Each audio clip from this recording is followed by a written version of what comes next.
Pastor Cristiano rosa com liberdade nesta noite, ministrando a palavra do Senhor.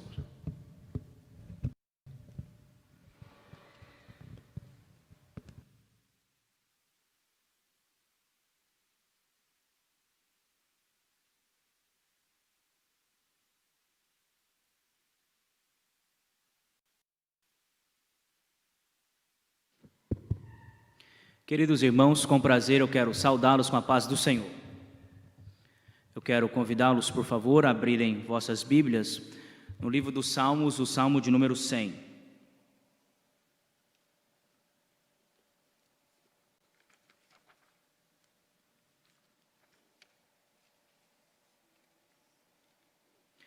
Livro dos Salmos, Salmo de número 100, é o texto bíblico que iremos ler nesta noite.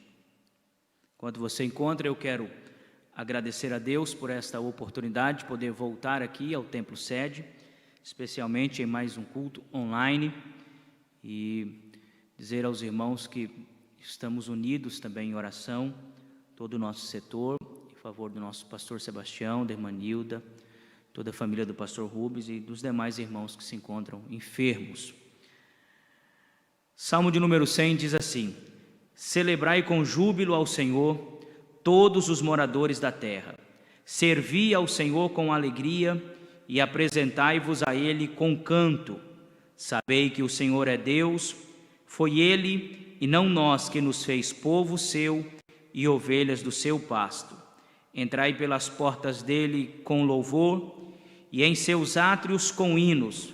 Louvai-o e bendizei o seu nome, porque o Senhor é bom e eterna a sua misericórdia, e a sua verdade estende-se de geração a geração.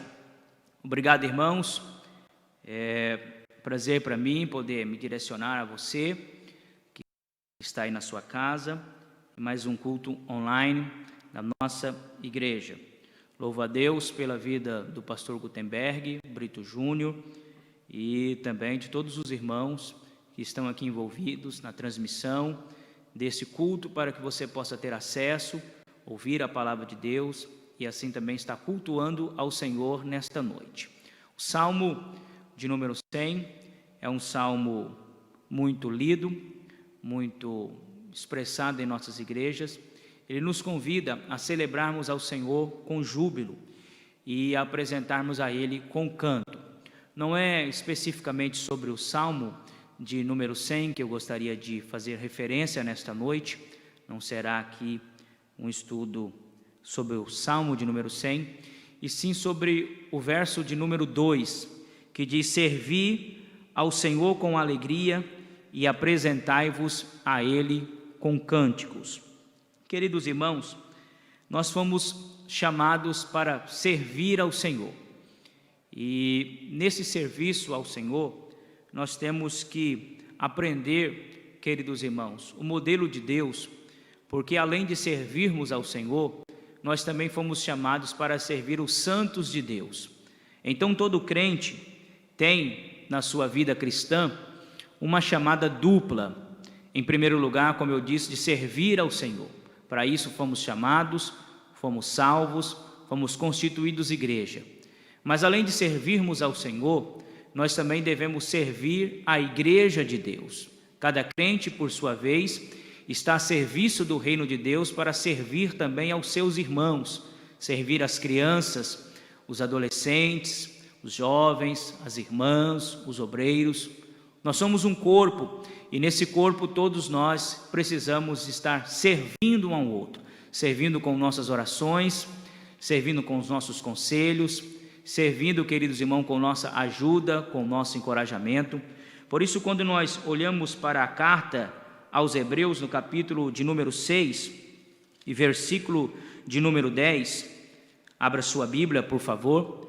Hebreus, capítulo de número 6 e versículo 10, a Bíblia diz assim: porque Deus não é injusto para se esquecer da vossa obra e do trabalho de amor que para com o seu nome mostrastes, enquanto servistes aos santos e ainda servis. Vou mais uma vez ler esse texto, versículo 10 do capítulo 6 de Hebreus. Porque Deus não não é injusto para esquecer da vossa obra e do trabalho de amor para com o seu nome mostraste, enquanto servistes aos santos e ainda servis. Então, todas as vezes que nós servimos aos santos, servimos à igreja, nós estamos servindo a Deus. E quando estamos servindo aos santos, Deus não é injusto, irmãos, Ele não se esquece do trabalho que nós realizamos servindo ao Senhor. O que acontece, queridos irmãos, é que nós fomos chamados para fazermos alguma coisa, tanto no reino de Deus, para o nosso Deus, como também na sua obra. Mas para fazermos, irmãos, as coisas no reino de Deus, é necessário entendermos que o reino de Deus, ele funciona diferente do mundo secular. Tudo que envolve as coisas de Deus, o seu reino, o seu domínio, não pode ser comparado com as coisas seculares.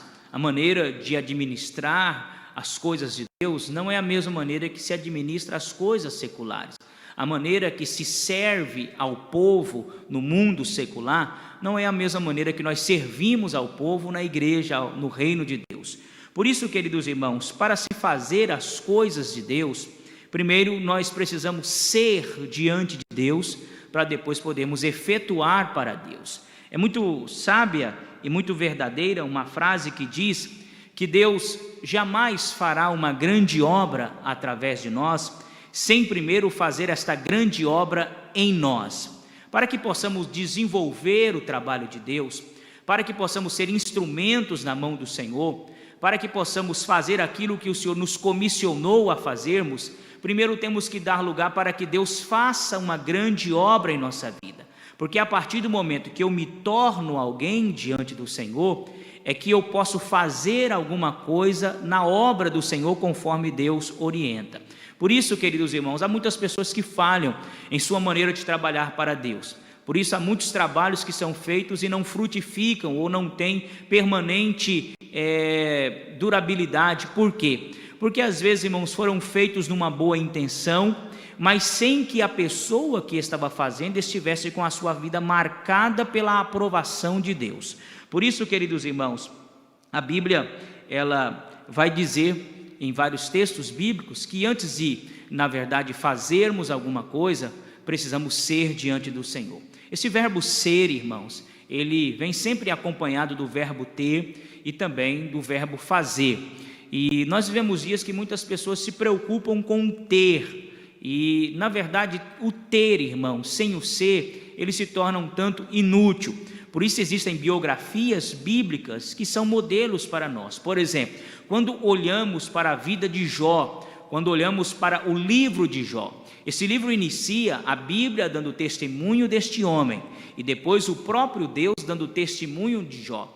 E quando você vai olhar para Jó, a Bíblia vai falar daquilo que Jó tem. A Bíblia vai falar dos seus rebanhos, a Bíblia vai falar dos seus funcionários, a Bíblia vai falar da sua riqueza, que era maior do que a de todos os outros lá do Oriente. Mas observe que antes da Bíblia falar do ter de Jó, ela vai falar do seu ser. Este homem era reto, temente a Deus e desviava-se do mal. Observem que a aparência foi algo muito combatido por Jesus durante os seus discursos. E Jesus, ele combateu bastante a aparência, porque a aparência, ela normalmente engana os homens, ela normalmente faz com que as pessoas pensam alguma coisa que talvez não é verdade. Leonard Ravenhill, ele escreveu uma frase dizendo que existem 3 homens que vivem dentro de nós: aquele que eu penso que eu sou, aquele outro que as pessoas imaginam que eu sou, e aquele outro que Deus sabe que eu sou. Então por isso Jesus combateu a aparência. Por quê? Porque por mais que eu penso que eu sou alguma coisa, que as pessoas imaginam que eu seja alguma coisa, Deus é quem realmente conhece quem eu sou. E por isso, queridos irmãos, nós temos que entender que aqui nós temos nesse capítulo 1 do livro de Jó, 2 aferidores de caráter, 2 aferidores do ser verdadeiro de uma pessoa. Primeiro, Deus, irmãos, ele vai dar testemunho de Jó, dizendo que Jó, ele é um homem reto, um homem temente a Deus e um homem que se desvia do mal. Mas depois ele vai indagar também a Satanás, ao diabo, dizendo: observaste tu ao meu servo Jó? Por quê? Porque na verdade Satanás, ele é o acusador. E todas as vezes, irmãos, que nós deixamos de ser na presença do Senhor, nós abrimos brecha para que o acusador tenha com que nos acusar a nossa consciência. Por mais que às vezes as pessoas não percebem a nossa deficiência, mas quando se trata de trabalho na obra de Deus, eu volto a dizer, sem sermos alguém diante do Senhor, jamais poderemos realizar a obra que o Senhor tem para fazer através das nossas vidas. Por isso, quando nós olhamos para 2 Timóteo, capítulo de número 2, nós vamos ver aqui um texto muito importante para nós nessa noite. Por favor, abra a sua Bíblia. 2 Timóteo, capítulo de número 2, eu vou ler os versículos de número 20 e versículo de número 21. Segunda epístola que Paulo escreveu ao Timóteo, capítulo de número 2, versículos 20 diz assim: Ora, numa grande casa não somente há vasos de ouro ou de prata, mas também de pau e de barro, uns para honra e outros, porém, para desonra. De sorte que, se alguém se purificar dessas coisas, será vaso para a honra, santificado e idôneo para o uso do Senhor e preparado para toda boa obra. O que Paulo aqui está fazendo, irmãos, escrevendo a Timóteo, ele está apresentando, na verdade, o modelo de uso de vaso na casa das pessoas que ele estava se referindo. E nestas casas, normalmente, haviam várias qualidades de vaso. É válido lembrar que não existia energia elétrica, então todos os mantimentos e outras coisas eram guardados em vaso.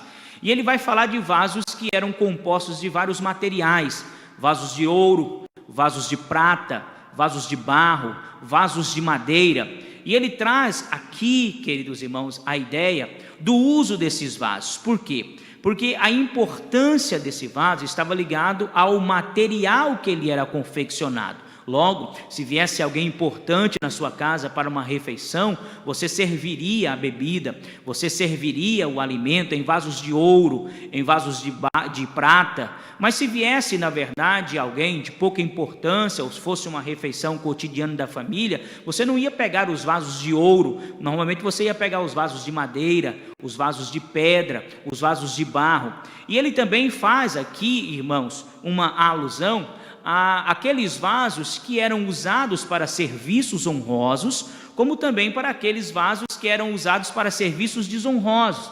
Eu sei que muitas das pessoas que vivem em nossos dias talvez nunca viram, não vão se lembrar, mas eu, quando criança, sempre ia passar férias na casa da minha avó, na fazenda, e lá na fazenda não tinha banheiro com água encanada, não tinha energia elétrica, e eu me lembro muito de ver debaixo das camas algo chamado pinico. Se uma pessoa levantasse à noite, não tinha como sair para usar o banheiro, então normalmente havia um vasozinho, uma vasilha de plástico, de um outro material, onde as pessoas faziam ali suas necessidades fisiológicas e no outro dia esvaziavam.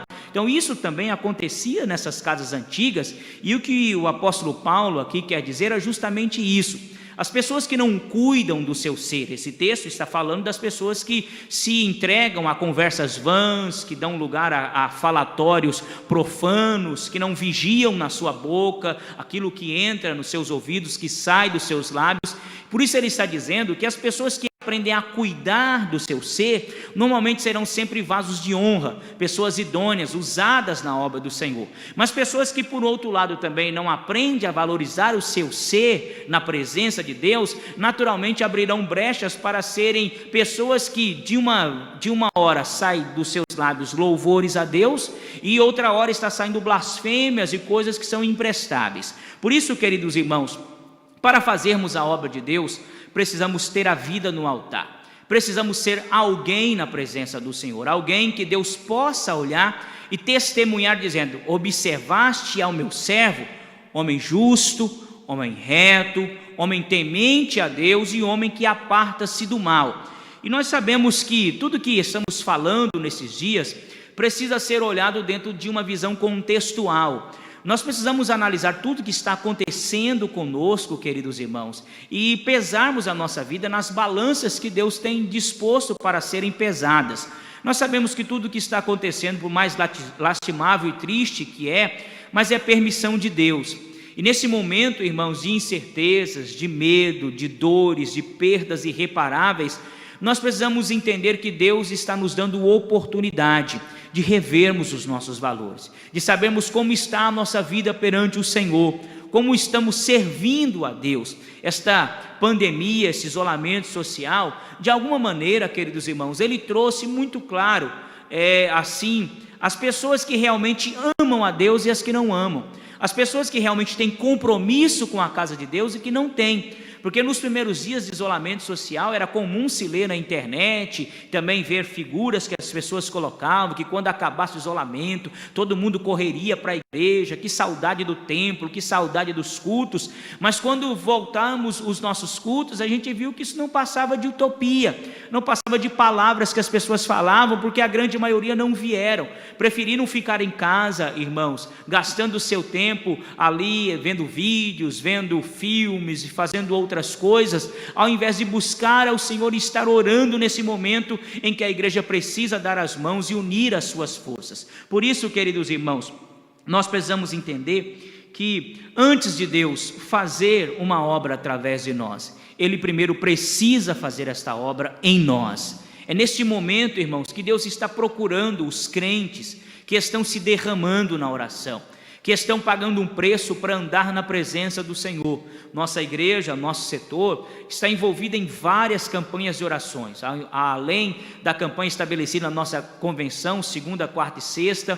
Nós acompanhamos o relógio de oração, nós acompanhamos a convocação, que foi até o dia 5, nós desenvolvemos um trabalho de culto doméstico em casa, onde todos os crentes fazem um culto doméstico todos os dias. Nós enviamos uma tabela semanal com um capítulo da Bíblia para ler, um salmo para ler, os hinos da harpa para cantar, um jejum semanal, e nós fazemos supervisão desses crentes. Cada crente, depois de fazer o seu culto, tem que postar no grupo que ele faz parte do WhatsApp o propósito concluído, para que o líder no final daquela semana faça ali a matemática de quantos participaram, qual foi a porcentagem que participou, para que se alguém não esteja participando, a gente liga para essa pessoa, vá atrás.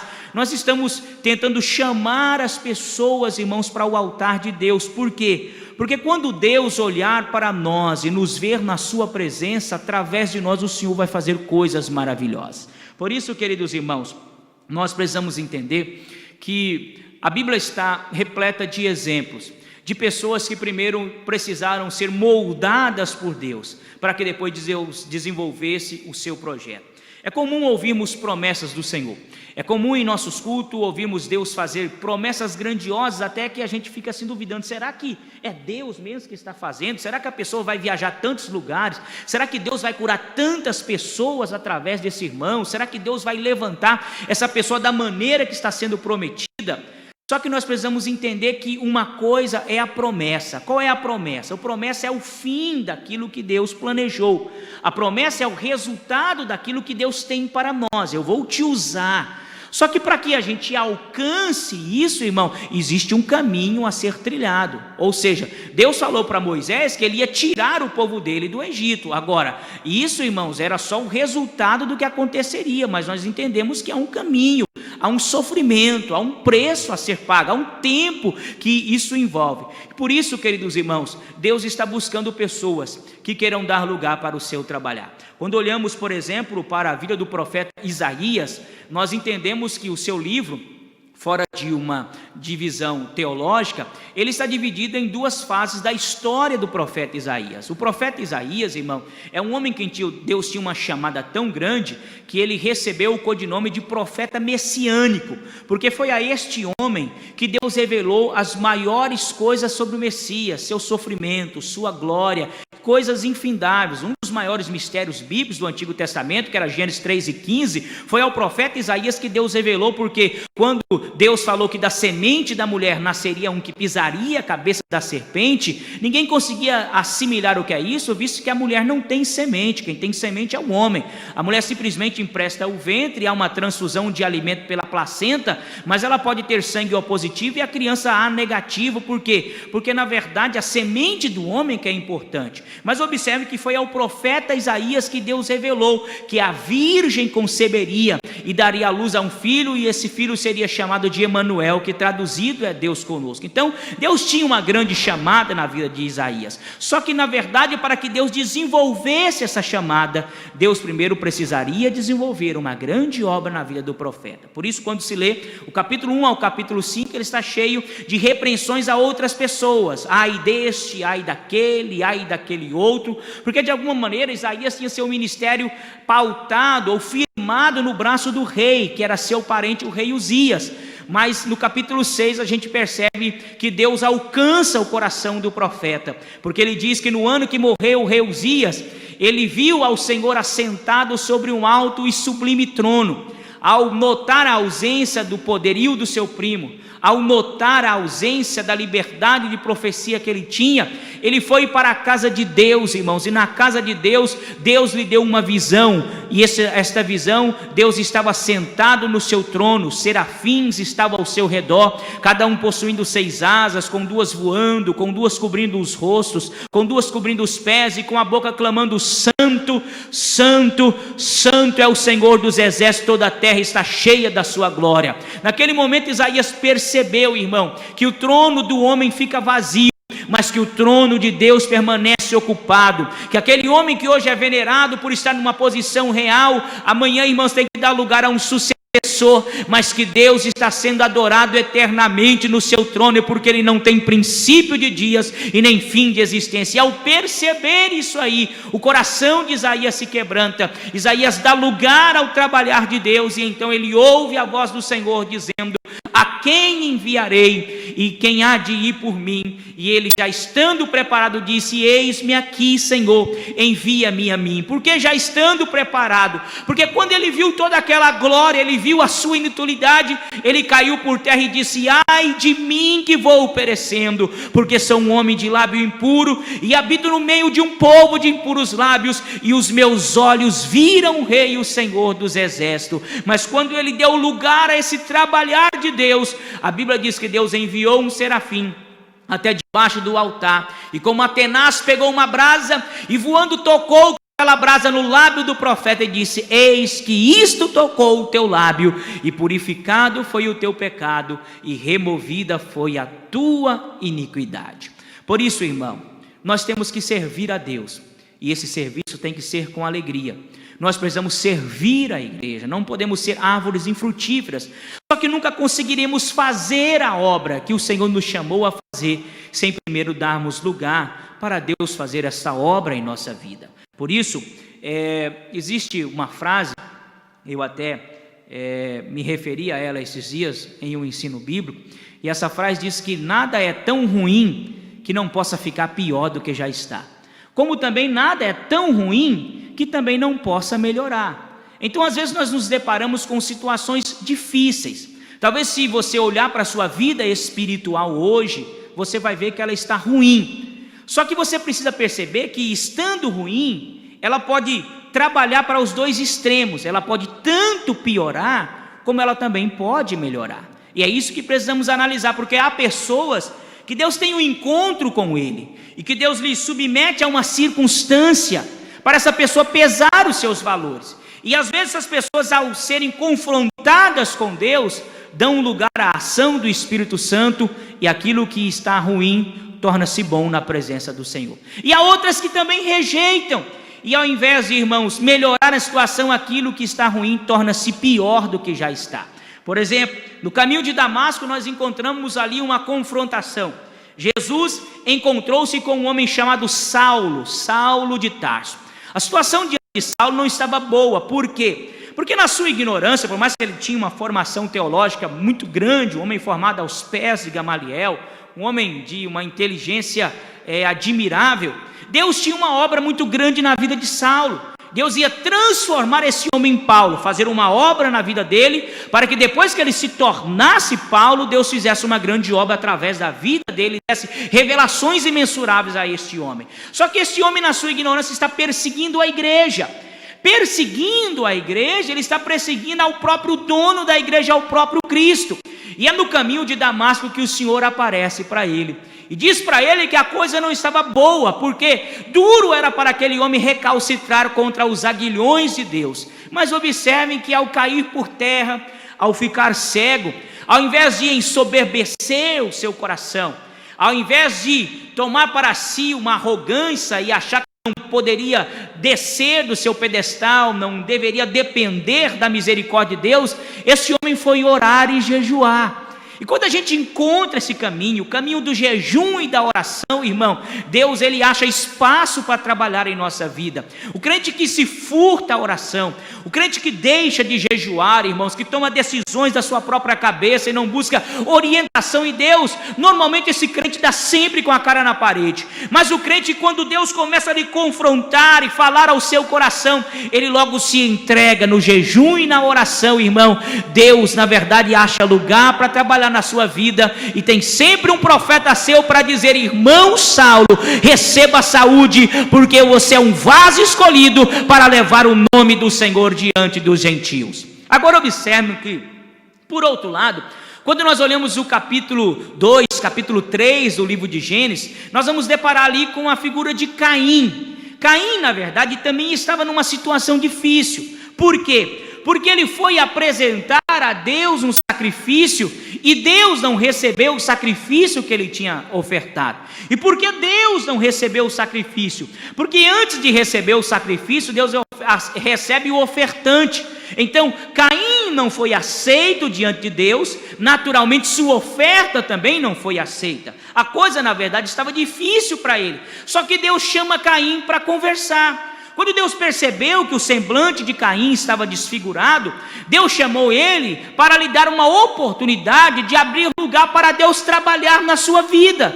Porque o que estava acontecendo? Caim não foi aceito porque ele precisava tornar-se alguém diferente diante de Deus. Mas se ele desse lugar à exortação de Deus, ao que Deus estava se propondo a fazer, tudo iria mudar de situação. Mas quando Deus o chamou, irmãos, e lhe fez a proposta dizendo: por que se descaiu o seu semblante? Por que o teu rosto está entristecido? Se você fizer o correto, haverá aceitação para ti. Todavia, se você persistir em fazer o errado, o pecado jamais sairá da porta da tua casa, e você sozinho terá que vencer a força do pecado. Então observe que aquilo que estava ruim na vida de Caim tinha possibilidade de melhorar. Bastava Caim se humilhar diante de Deus e dizer: Senhor, então me perdoa. Eu, ao invés de buscar os modelos do Senhor, seguir o modelo do meu irmão e oferecer um sacrifício de sangue, porque ele quis oferecer um sacrifício de cereais, e esse sacrifício era sacrifício de gratidão. Agora, ele não tinha, irmão, como chegar a Deus para agradecer, sem primeiro entrar pelo caminho da remissão. Por quê? Porque ele era pecador, ele estava numa natureza caída. Por isso, primeiro ele tinha que oferecer um sacrifício de sangue, para que Deus limpasse o seu pecado, lhe tornasse aceitável diante da sua santidade, e depois sim ele poderia agradecer a Deus por uma colheita, por uma plantação muito bem sucedida. Mas observem que as escolhas, irmãos, são nossas. Deus propõe o caminho, mas nós é quem escolhemos. Por isso, quando Deus falou para ele: se você fizer o correto, se você pedir perdão e voltar com o animal e oferecer como Abel ofereceu, pedindo perdão primeiro pelo teu pecado, eu vou te tornar santo na minha presença, eu vou te tornar aceitável na minha presença, e tudo para você irá bem. Mas se você persistir em viver longe da minha presença, viver com o coração separado da minha santidade, o pecado nunca irá mudar da porta da tua casa, e você não terá ajuda para vencê-lo, você terá que vencê-lo sozinho. Por isso, queridos irmãos, a vida, ela é formada de oportunidades, e essas oportunidades, às vezes, elas vêm semelhante para todos nós. Às vezes Deus dá a mesma oportunidade para mim, dá para o pastor Valdir de Vargas, dá para o pastor Gutenberg. Agora, como eu reajo a esta oportunidade, irmãos, é que vai fazer a diferença. Por exemplo, quando nós lemos Isaías capítulo 38, vou pedir os irmãos para abrirem Isaías capítulo de número 38, eu vou ler aqui os primeiros 5 versículos da Bíblia. Isaías capítulo de número 38, versículos de 1 a 5, diz assim: naqueles dias Ezequias adoeceu de uma enfermidade mortal, e veio a ele Isaías, filho de Amós, o profeta, e lhe disse: assim diz o Senhor, põe em ordem a tua casa, porque morrerás e não viverás. Então virou Ezequias o rosto para a parede e orou ao Senhor e disse: ah, Senhor, lembra-te, peço-te, de que andei diante de ti em verdade e com um coração perfeito, e fiz o que era reto aos teus olhos. E chorou Ezequias muitíssimo. Então veio a palavra do Senhor a Isaías, dizendo: vai e dize a Ezequias: assim diz o Senhor, o Deus de Davi meu pai, ouvi a tua oração e vi as tuas lágrimas, eis que acrescentarei aos teus dias 15 anos. Observe, queridos irmãos, quando olhamos para esse texto que lemos, estamos lendo aqui uma parte da vida do rei Ezequias. Ezequias, sua biografia é interessante, porque ele começa o seu reinado, queridos irmãos, com 25 anos de idade, e ele tem a oportunidade de reinar 29 anos sobre a nação de Judá. Então este homem com 25 anos recebe o reinado, e o seu reinado tem um período de 29 anos. Só que a Bíblia vai dizer aqui que Isaías, irmãos, ao levar esta mensagem para Ezequias, Isaías, que tinha uma parceria com esse rei muito grande na batalha contra Senaqueribe, em outras oportunidades, Isaías e Ezequias sempre oraram junto, e Deus sempre usou Isaías para falar com Ezequias, de maneira que quando Isaías chegava perto de Ezequias, ele logo sabia que Deus tinha algo para falar com ele, porque pela experiência das vezes que aconteceram, ele sabia que Isaías era um homem que Deus usava para falar com ele. E na situação que ele estava, enfermo, acamado, sem saber se viveria ou morreria, ele olha e quem vem chegando? O profeta é Isaías. Logo o coração dele se encheu de alegria. Por quê? Porque o homem que Deus usou para falar para mim que Senaqueribe não ia jogar uma flecha dentro de Jerusalém, porque Deus ia defender, o homem que Deus usou para falar comigo, que havia visto a minha oração naquela carta e que trabalharia ao meu favor, agora está vindo no momento que eu estou doente. Naturalmente Deus vai usar esse homem mais uma vez para falar comigo: você vai sair dessa e eu vou levantar a tua cabeça e mais uma vez você será vitorioso. Mas Ezequias, quando ele se depara com essa cena, que quem sabe o seu coração se enche de esperança, a mensagem daquele homem que ele sabia que Deus usava, irmãos, foi diferente. A mensagem foi essa: põe em ordem a tua casa, porque da cama que você subiu você não vai descer, e da enfermidade que você adoeceu você irá morrer. Só que nesse momento é que a gente percebe a diferença, irmão, de quando você busca a Deus de todo o coração e de quando você busca a Deus de coração parcial, de quando você vive uma vida entregue à dependência de Deus, ou quando você só chama a Deus quando as coisas apertam e você precisa da sua ajuda. Quando Ezequias ouviu essa notícia, ele sabia que era verdade, ele sabia que aconteceria assim como o profeta falou, porque ele tinha experiências. Só que quando Isaías virou a costa, esse homem virou o rosto para a parede e começou a chorar, e começou a orar diante de Deus e disse: peço-te, Senhor, que lembre-se que andei diante de ti com um coração perfeito e reto, e que fiz o que era reto aos teus olhos. O profeta já estava lá no pátio do palácio, e quando Deus viu o que estava acontecendo aqui, quando Deus sondou o coração e viu que ele realmente buscou a Deus de todo o coração, que ele procurou ser alguém diante de Deus, Deus visitou o profeta e diz: volte lá e diga a Ezequias: ouvi a tua oração e vi as tuas lágrimas, e acrescentarei aos teus anos ainda 15 anos, para que saibas que vale a pena andar diante da face do Senhor com coração perfeito. Por isso, queridos irmãos, essa exortação para nós dessa noite, Deus está nos dando a oportunidade de voltarmos para Ele, com jejum, com oração, com lágrimas. Deus está nos dando a oportunidade de pedir perdão e de perdoar. E observe, como eu disse aos irmãos, às vezes nós temos a mesma oportunidade que outras pessoas têm. Por exemplo, abra sua Bíblia em 2 Crônicas, capítulo de número 25, e eu vou ler o versículo de número 2. 2 Crônicas, capítulo de número 25, já estou partindo para o encerramento, e versículo de número 2. 2 Crônicas, capítulo 25,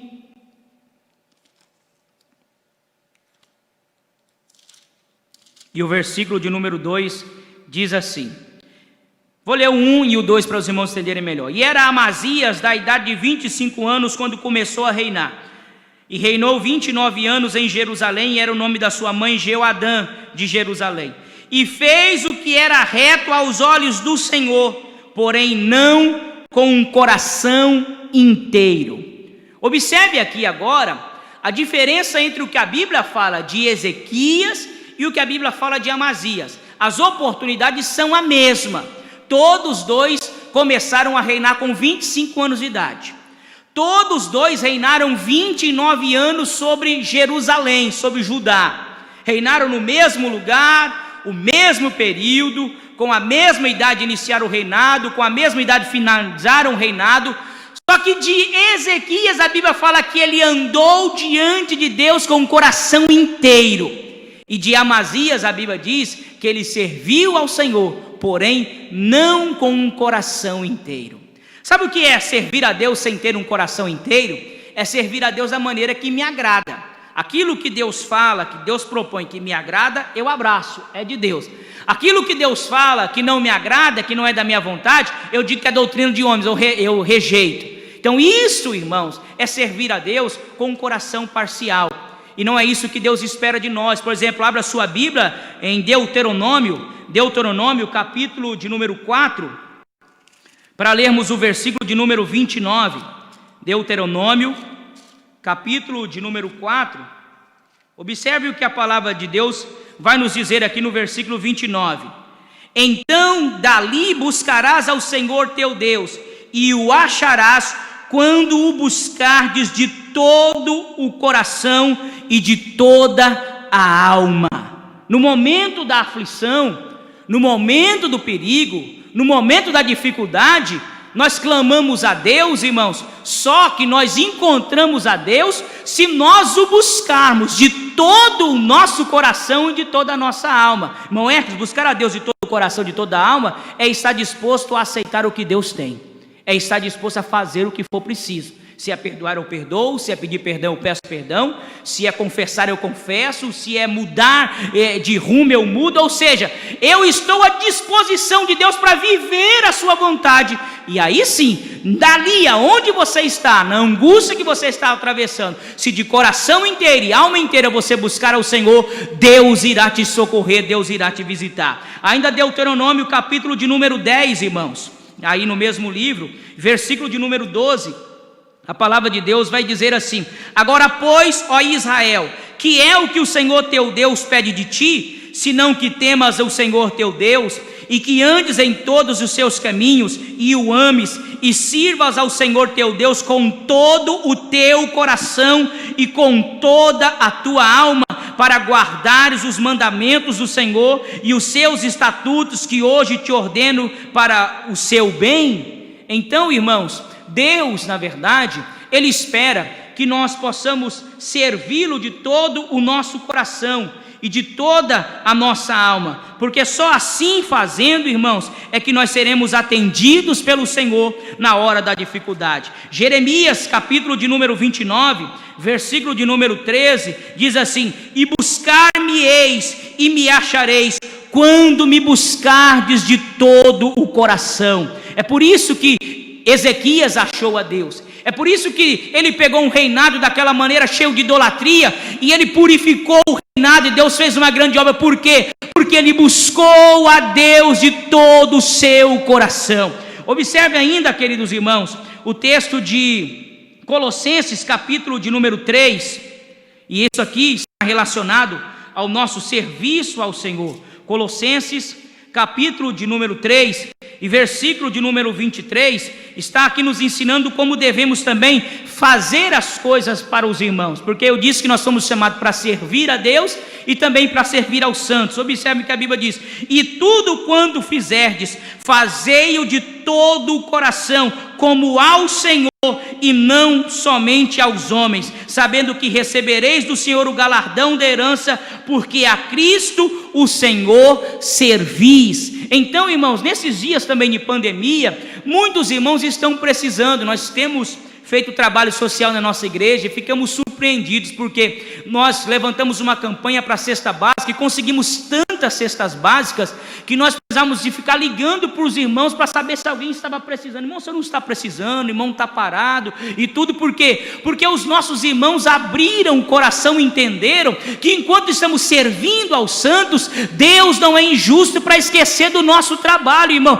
Deus está se lembrando e vai nos recompensar. Nós também fizemos campanha, compramos remédio para doar para os irmãos que precisavam e fizemos tantas coisas. Por quê? Porque quando nós vamos fazer alguma coisa para o povo de Deus, temos que fazer de todo o coração, porque a Cristo Senhor é que nós servimos, irmãos, e isso nós precisamos entender. Só que finalizando minhas palavras nessa noite, eu me preocupo também muito com as influências que nós passamos.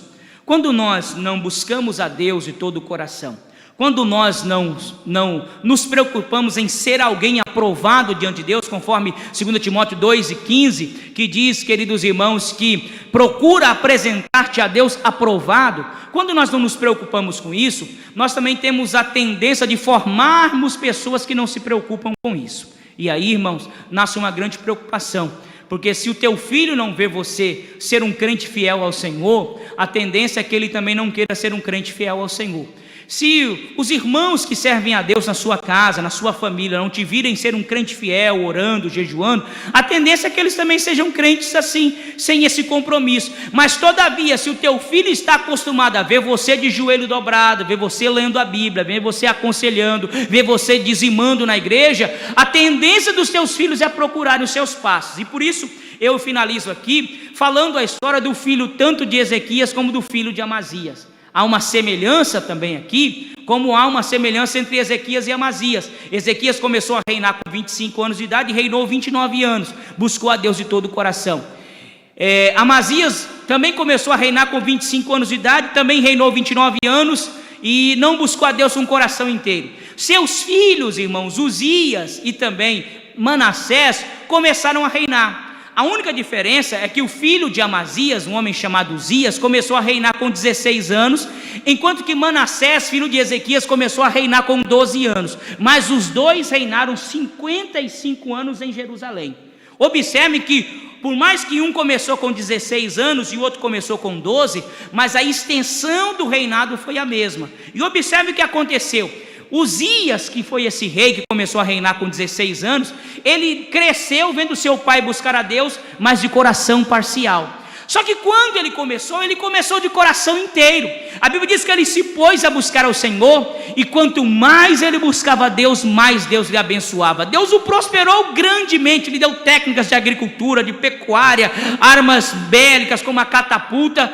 Só que chegou o momento que esse homem se tornou forte. E depois que ele se tornou forte, essa expressão tornou-se forte, quer dizer, chegou a um ponto que ele achou que não precisava mais de Deus, chegou ao ponto de não depender mais do Senhor. E a partir do momento que esse homem se tornou forte, o exemplo de vida que seu pai lhe deixou falou muito forte ao seu coração. Porque na sua soberba, ele viu que a única coisa que ele não havia feito era queimado incenso dentro da casa do Senhor, porque não pertencia a reis e sim a sacerdotes. E ele pegou um incensário e tentou entrar na casa do Senhor. Mas o sacerdote Azarias, quando viu, disse: meu rei, a coisa já está feia para o teu lado, porque o senhor já está fazendo o que não é permitido.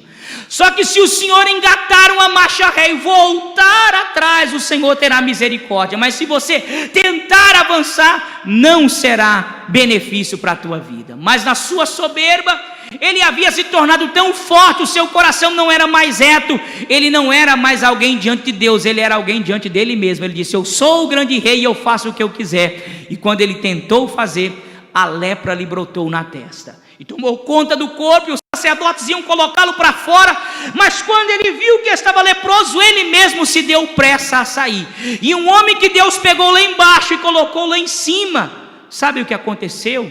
Ele morreu num leprosário, não foi sepultado num sepulcro real. A Bíblia diz que ele foi excluído da casa de Deus.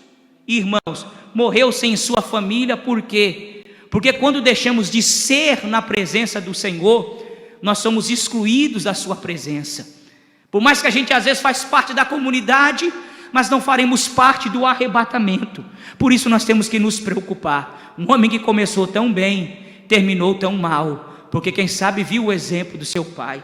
Mas por outro lado nós temos Manassés, filho de Ezequias, que o pai serviu a Deus de coração fiel, mas quando ele começou a reinar, ele disse: tudo que meu pai fez eu vou fazer o contrário, tudo que Deus agrada eu vou fazer o contrário. Ele tanto pecou como estimulou ao pecado, mas chegou a hora que Deus permitiu que ele fosse preso, e a Bíblia diz que prenderam ele dentro de uma gaiola de espinho. Eu não sei se tinha uma outra jaula, então fizeram uma jaula de espinhos, de espinheiros, e jogaram dentro. Quando ele caiu naquela jaula de espinho, que sentiu os espinhos furando a sua pele, a Bíblia diz que ele lembrou do pai dele, do Deus que o pai dele servia, e fez concerto com Deus, porque ele lembrou que o seu pai na hora da angústia orou a Deus e chorou e disse: tem misericórdia de mim. E a Bíblia diz que quando Manassés se humilhou, Deus tirou ele da gaiola de espinho, devolveu o reinado para ele. Ele reinou muitos anos, irmãos, foi sepultado em sepulcro real. Por quê?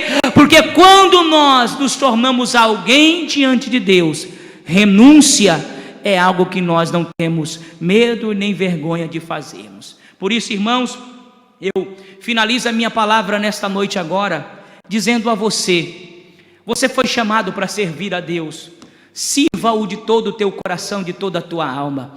Não viva em conselhos de pessoas que vivem falando isso ou aquilo. Faz o que a Bíblia diz: olha para Jesus, o autor e consumador da fé, e segue olhando para Ele. Quando eu aceitei Jesus, meu primeiro pastor, pastor Adonias, eu era militar da aeronáutica e trabalhava num radar de controle de voo lá em Chapada dos Guimarães, e aceitei Jesus. Aí o pastor Adonias chegou para mim nos meus primeiros dias de fé e falou assim: Cristiano, você agora vai ter que carregar 2 sacos na sua costa.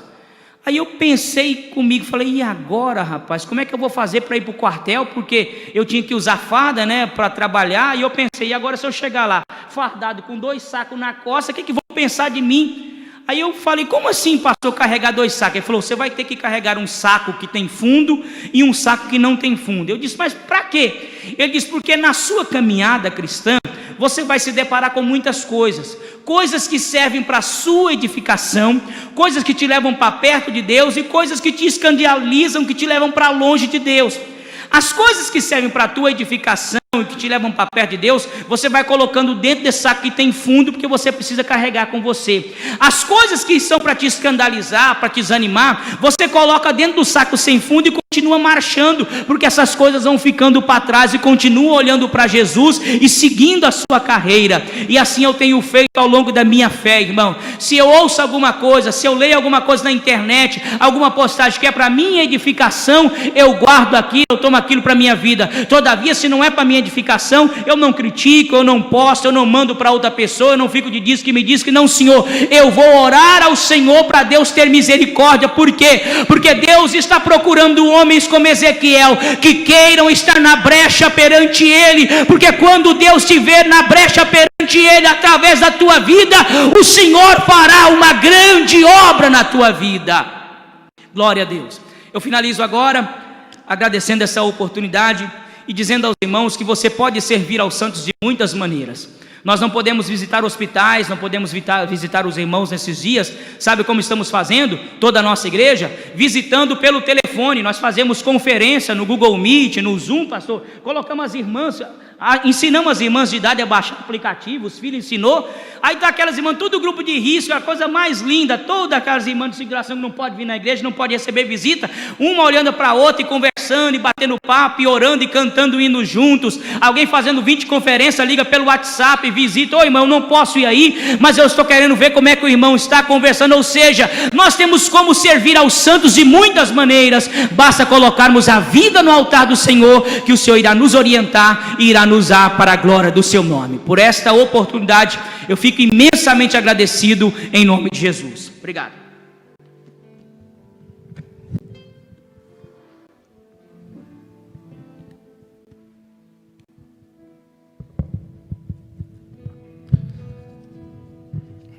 Glória a Deus. Podemos glorificar o Senhor por esta palavra que ouvimos nesta noite.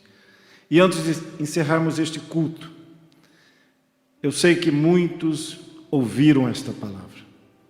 E talvez você esteja afastada dos caminhos do Senhor. Você serviu a Deus um dia. Você serviu o povo de Deus. E nesta noite você se encontra longe. E nós queremos te convidar. Você tem a oportunidade nesta noite de reconciliar com o Senhor. Alguém se manifeste nas redes sociais. Escreva: eu quero voltar. Quero voltar a servir a Deus. Quero voltar a servir a igreja. Deus te dá uma oportunidade nesta noite. Esta palavra não foi em vão. Esta palavra veio porque você precisava ouvi-la. Alguém para Jesus nesta noite, nós te convidamos. Alguém para Jesus, venha. Há uma oportunidade. A porta da graça está aberta. É tempo de voltar. É tempo de estar na presença do Senhor. É tempo de servi-lo. Há alguém nesta noite para o Senhor. Alguém, se manifeste. Se esta palavra tocou em sua vida, se Deus falou com você, você pode nesta noite entregar a sua vida a Jesus, reconciliar com o Senhor. Alguém para Jesus, alguém que deseja reconciliar com Deus nesta noite, voltar a servir a Deus, voltar a servir.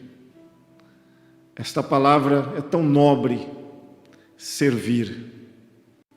Todos aqueles que entendem o que é servir, com certeza tem um galardão muito grande nos céus.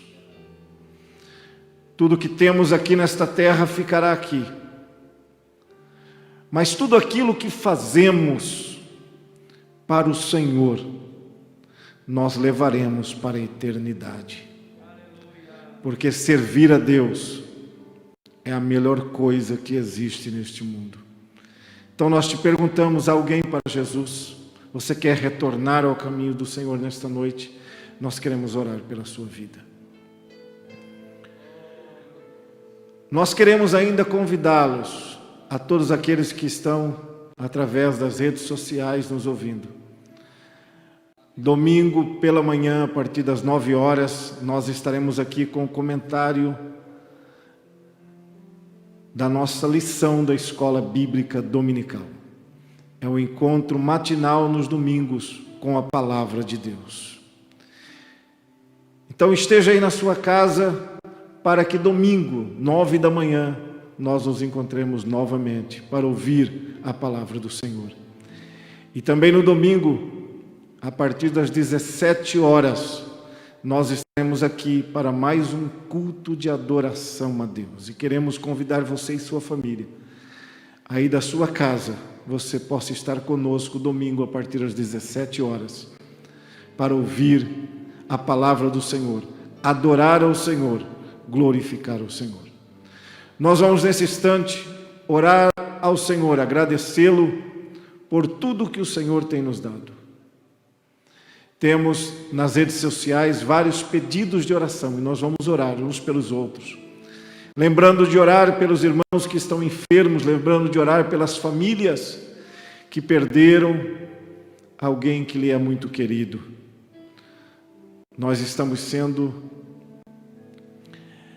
estamos passando por esta pandemia.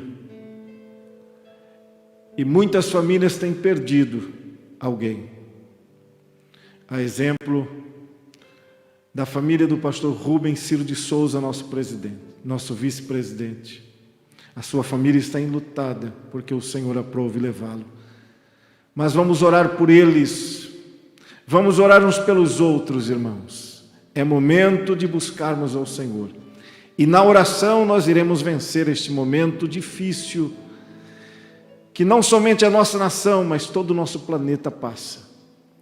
Vamos orar por aqueles que estão na frente desta batalha, aqueles que são profissionais na área da saúde, que estão frente a frente com esta pandemia. Vamos orar por eles.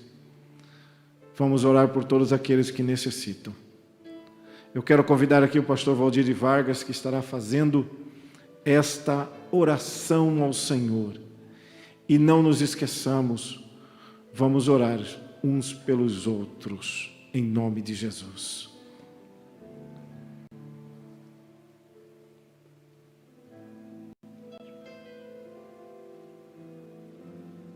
Meus irmãos, amigos, com muito prazer saúdo a todos na paz do Senhor. Eu tenho certeza que fomos edificados pela palavra de Deus nesta noite. Eu tenho certeza que muitas pessoas foram despertados a servir ao Senhor melhor. E todos nós que somos inteligentes, somos sábios, devemos levar a sério isto que recebemos da parte de Deus. Convido a todos neste instante para orarmos a Deus. Eu quero aproveitar a oportunidade e agradecer a atenção, a reverência com que cada pessoa ouviu a palavra de Deus aqui nesta noite. Oremos. Senhor, te agradecemos por esta maravilhosa oportunidade, pela Tua palavra que foi ministrada com autoridade e com ousadia do Teu Espírito. Te peço pelos nossos irmãos, pelos sofredores, pelos enfermos, pelo nosso presidente, pastor Sebastião, Imanilda. Senhor, ajuda cada um. Abençoa, Senhor, a família do pastor Rubens e as famílias, Senhor, que choram seus entes queridos. Nós te pedimos, o Senhor é Deus que pelo Seu Espírito pode consolar os corações. No nome de Jesus, Pai, nós oramos confiadamente. Em nome de Jesus nós oramos e pedimos. Amém e amém. Nós queremos agradecer a todos os irmãos que estiveram aqui conosco, os irmãos que estão na técnica, na transmissão. Deus abençoe a cada um de vocês. Os irmãos que estão na parte do louvor, adorando a Jesus. Deus abençoe a todos que participaram nesta noite. Deus abençoe o pastor Cristiano Rosa pela cooperação nesta noite. Ficamos aí com a bênção apostólica do nosso presidente, pastor Sebastião, e lembrando de orar por ele e pela sua esposa, irmã Nilda. Deus abençoe os irmãos. Irmãos, Deus abençoe a todos. Terminamos o culto. Agora eu vou dar a bênção apostólica e depois nos cumprimentaremos uns aos outros na paz do Senhor, fazendo uma continência. A graça do Senhor Jesus Cristo, o amor de Deus, a comunhão e consolação do Espírito Santo seja com todos vós, com todos nós. Amém. Amém. A paz do Senhor a todos. Que Deus guarde a cada um de nós até a sua volta. Amém.